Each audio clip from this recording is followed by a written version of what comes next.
विषय news 24x7 में आप सभी को सुस्वागतम।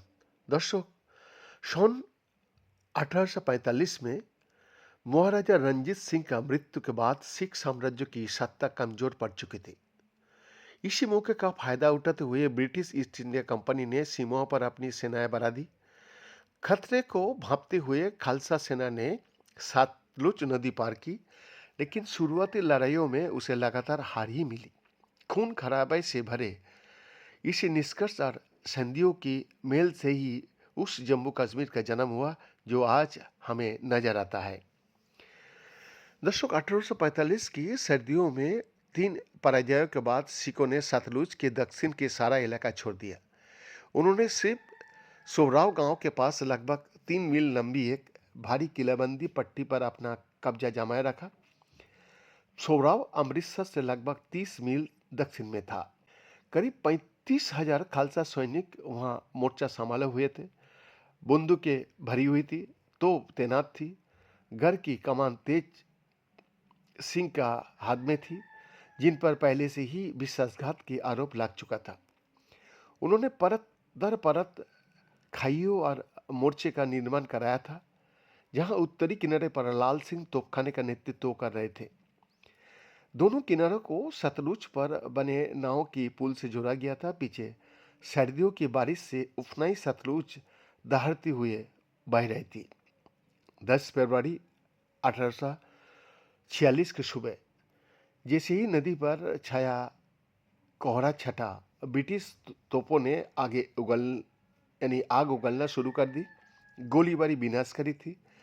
तोपे के गोले सिख मोर्चे को चीरते चले गए और घंटे तक खालसा सैनिक नरक जैसी स्थिति झेलते रहे।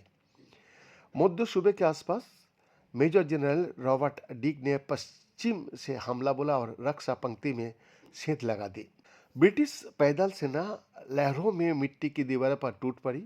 सिखों ने ऐसी भीषण प्रतिरोध किया कि अनुभवी ब्रिटिश अधिकारी भी सन्न रह गया।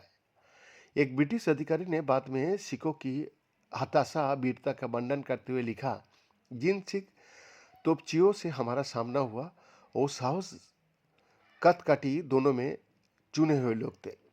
तोपखाना चौकी तक पहुंचने से पहले हमारी भारी नुकसान हुआ था, मानो हमें शेर के मुंह में धकेल दिया गया था।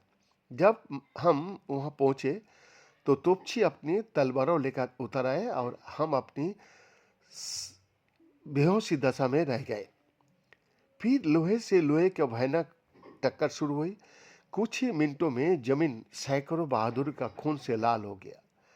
ये विशालकाय तोपची असाधारण साहस से लड़े।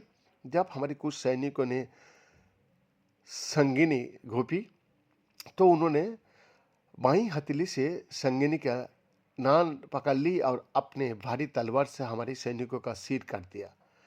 गहरी दुख के साथ मैंने अपने कई साथियों को इस तरह मरते देखा।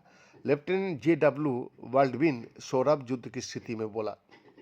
सिख जानते थे कि वो केवल एक मोर्चा नहीं बल्कि अपना साम्राज्य, सम्मान और महाराजा रंजीत सिंह द्वारा बनाए गए हर चीज का रक्षा कर रहे हैं। अनुभवी योद्धा शमशेर सिंह अटारीवाला सबसे भीषण संघर्ष वाले हिस्से में डटे रहे। जब उनसे पीछे हटने को कहा गया तो उन्होंने कथित तौर पर जवाब दिया कि सिख योद्धा वही मरता है जहां वो खड़ा होता है। बाद में उनका शव मृतकों के ढेर में मिला, जिसे उनकी अनुयायी गोलियों की बौछार के बीच बैरों पर रखकर नदी पार ले गया। लेकिन केवल साहस से मोर्चा नहीं बचाया जा सकता है। उसका बाद हार हुआ। ब्रिटिश राज किस तरह हमारा हर जगह में सेंध लगाया, वहाँ का कुछ धार्मिक उद्देश्य से कट्टरवादी आदमी के साथ मिलके। BN का एक्सक्लूसिव रिपोर्ट।